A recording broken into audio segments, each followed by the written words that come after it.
Семејствата во социјален ризик од општина Кочани денеска ги добија клучевите од становите во третата социјална зграда како инвестиција на акционерското друштво за изградба и стопанисување со стамбени и соделовен простор.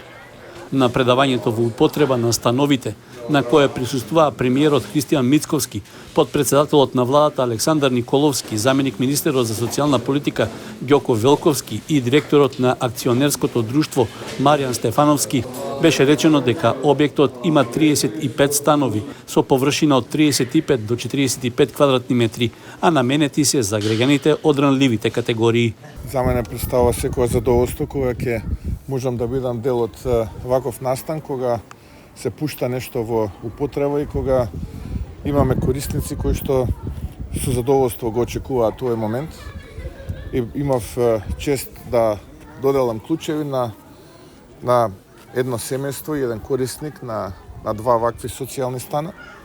И мислам дека на овој начин правиме добри работи за луѓето и ќе продолжиме како влада да правиме добри работи, да им посакам долго користење и со среќа на новите станари на овие станови. За комплетирање на третата социјална зграда во Кочани инвестирани се 72 милиона денари, а вице-премиерот и министер за транспорт Николовски најави дека наскоро вакви станови ќе добијат и граѓани во Велес и други општини.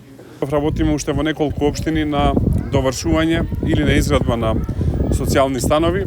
Тоа се општините Прилеп, тоа е општината Каменица, тоа е општината Бутелво, Скопје, а во следниот период ќе работиме исто така и на реализација на комерцијални станови.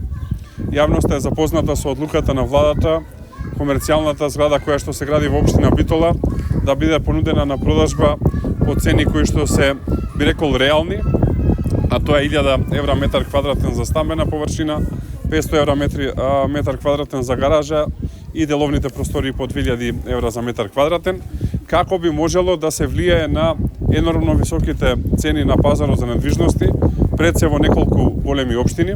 Беше најавено дека комерцијални станови по пониски цени со средства од државниот буџет ќе се градат и во Охрид и Скопје, а целта е да се влијае врз нормализирањето на цените на стамбениот простор, со оглед што многу млади семејства немаат можност да плаќаат по 2500 евра за квадратен метар.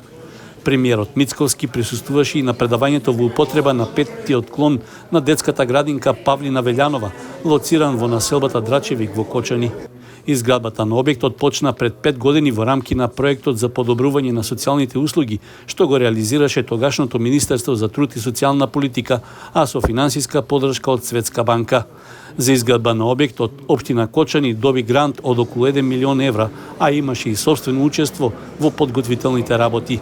Капацитетот на новиот клон на градинката е проектиран за 110 деца. Има 6 занимални на 2 нивоа со вкупна површина од 995 квадратни метри.